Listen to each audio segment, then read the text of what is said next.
Hi there, we just finished talking about proteins. Now we're going to talk about a special class of proteins that are very important in human beings and all living creatures actually. They are called enzymes. Enzymes, here's a definition of an enzyme, is a special class of proteins that act like catalysts. And so you're probably thinking to yourself, well, what's a catalyst? Well, that's okay. I have that right here. A catalyst is any chemical that speeds up a chemical reaction without being used up in the reaction itself. For example, we eat our food, and usually within 2 to 3 hours we completely digest our food, and so that's pretty good. But reptiles, like a snake, if you feed a snake a rat, it can take him anywhere up to 2 weeks to digest a food. That's because he is cold-blooded, and he doesn't have many enzymes inside of him. We have enzymes inside of our stomach that help us to break down food at warmer temperatures. Without proper body temperature and without these enzymes, we would take 2 weeks to digest our meals too. So you would eat one big meal, you'd be good to go for a couple of weeks. You'd have no energy and probably couldn't move for those 2 weeks, but at least you could digest your meal. So we have lots of catalysts inside of our body that help speed up regular reactions like digesting your meals or processes that allow you to grow and develop. And so without these things, we would not be able to exist. So because of catalysts, because of enzymes in us, we are able to exist. It's pretty cool. This is a picture of an enzyme, a special one. This is called hemoglobin. Hemoglobin, you may be somewhat familiar with, is a protein that's found in your red blood cells. And what they do is they hang on to oxygen. Specifically, they hang on to 4. One there, one there, one there, and one there. So for every hemoglobin in your blood cells, you can carry 4 molecules of oxygen. And so this is a specific type of enzyme. And like we said, enzymes are made out of proteins. So all these little curly cues right here. Remember how we said a protein is just a big long chain of amino acids? Well, imagine if I take that chain and just kind of curl it up on itself. That's what all these are. So each one of these little curls has a row of amino acids in there. So this is just a big mess of amino acids. So catalyst, anything that speeds up a reaction without being used up in the reaction itself. If it's found in a living creature, we call it an enzyme. So they're the same thing. Catalysts we typically use, say, outside of the body. So in chemistry, we use catalysts a lot to speed up reactions. But if it's inside of a living creature, we call that catalyst an enzyme. Okay, let's take a look at the next slide. So a little bit about chemical reactions before we understand how they speed them up. Chemical reaction is anything that takes one set of chemicals and turns it into a completely new set of chemicals with different properties, structures, and so on. So a chemical process or chemical reaction, anything that changes one set into another. Now the first set of chemicals that we look at are called the reactants. So that's this one right here. Reactants are the chemicals that enter into a reaction. So in this case we have hydrogen and oxygen. Both are gases, both are highly flammable. But if we push them together and do a little chemical reaction with them, we get water, which is the product. You can remember this because products are produced. So if you notice, they both kind of have the same chunk of the word inside of them. So the products are produced, and in this case we went from 2 gases to a liquid. So chemical reactions not only change the structure of the things, but can change the properties, like turning gases to liquids, turning acids to bases, and so on. Now, chemical reactions don't just automatically happen. If I put hydrogen and oxygen gas together, it doesn't automatically become water. There's a certain amount of energy that I need to invest into it in order to make it work. So I got to put energy in to get water out. And that energy has a special name. It is called activation energy. So activation energy is the amount of energy needed to get a reaction going. So you can imagine over here, here's hydrogen and oxygen, and over here is water. Now this rock represents the energy that's needed to go into the reaction. So as you can see, I can push my rock up the hill, and if that rock is really heavy and I only make it this far, it'll slide back to normal and my reaction doesn't proceed. I don't get the product. If I make it all the way to the top just about and it comes back down, still, same thing. I don't get any product. If it just sits balanced on the hill, no product. It's I have to get it just a tad over the hill, and then it'll slide down and I will get products.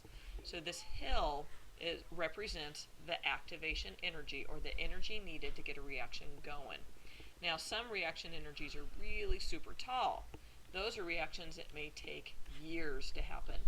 Some may be like this. That might be days. Some reaction energy is like this. Well, that may only take a couple of seconds. Okay?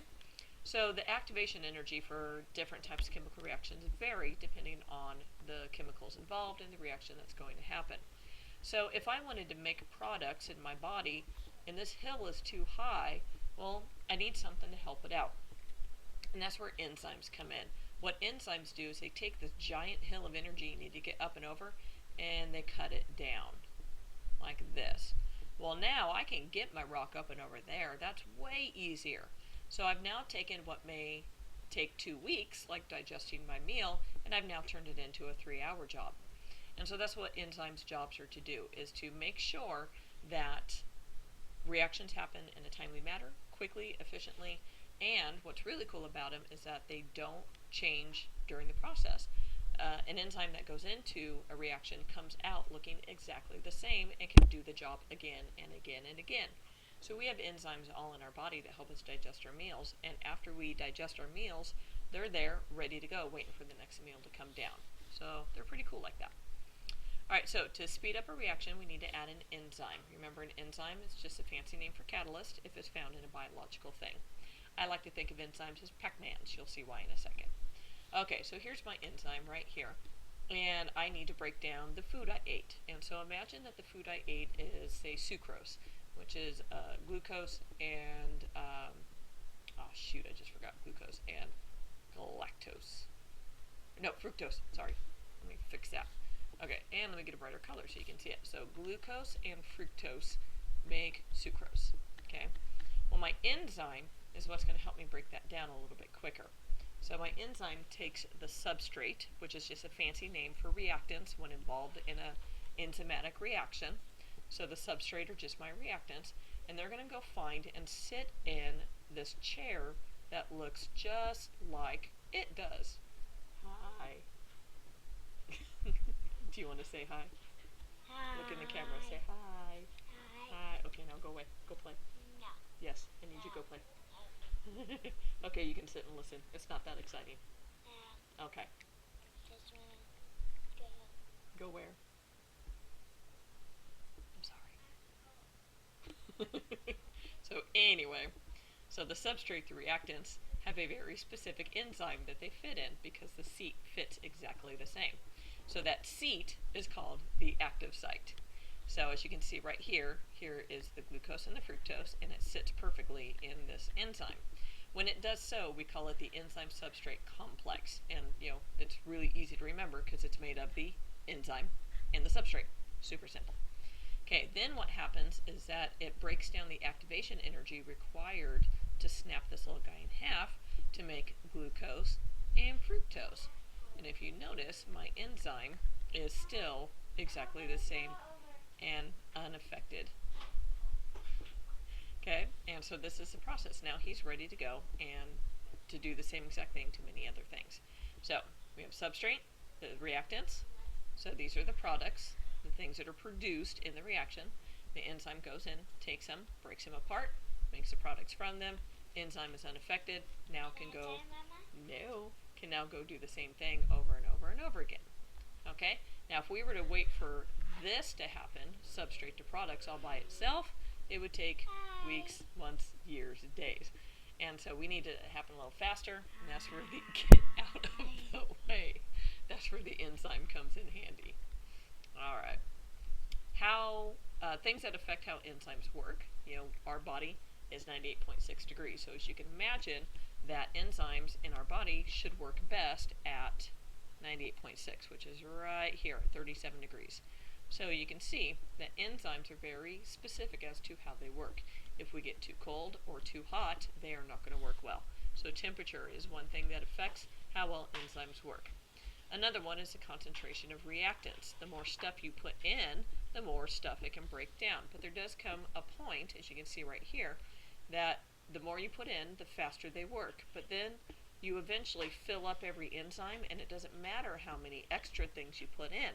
If every enzyme is filled up with a substrate, I'm not going to be able to break down anymore. So thus the little straight line flattening out.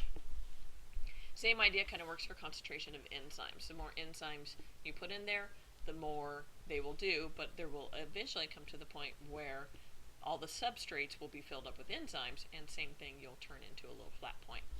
And the last one is pH values. Remember how many H pluses or OH minuses something have? Our stomach is very acidic, but our small intestine is very basic. So an enzyme that works well at 7 to 8, well, that's probably going to be found in our small intestine. If an enzyme works well in our stomach, well, it's probably going to look like this because the pH in our stomach is right around 2. So the enzymes in my stomach, once they get into the small intestine, don't work anymore because they don't work at those pHs. Vice versa, stomach in our, try that again, an enzyme in our small intestine put into our stomach will not work because they will not work at those low pHs. So 4 things can affect how well an enzyme works. Oh, wait, I'm missing a page. No, I'm not. Oh, that was it. I thought I had like 3 more pages on there. Okay, so those are enzymes. So we're going to do a little activity tomorrow showing you how enzymes work and how they can speed up reactions opposed to just leaving a reaction to sit out all by itself. All right, next one up is proteins, carbohydrates, lipids, fats. All right, see you guys later. Bye.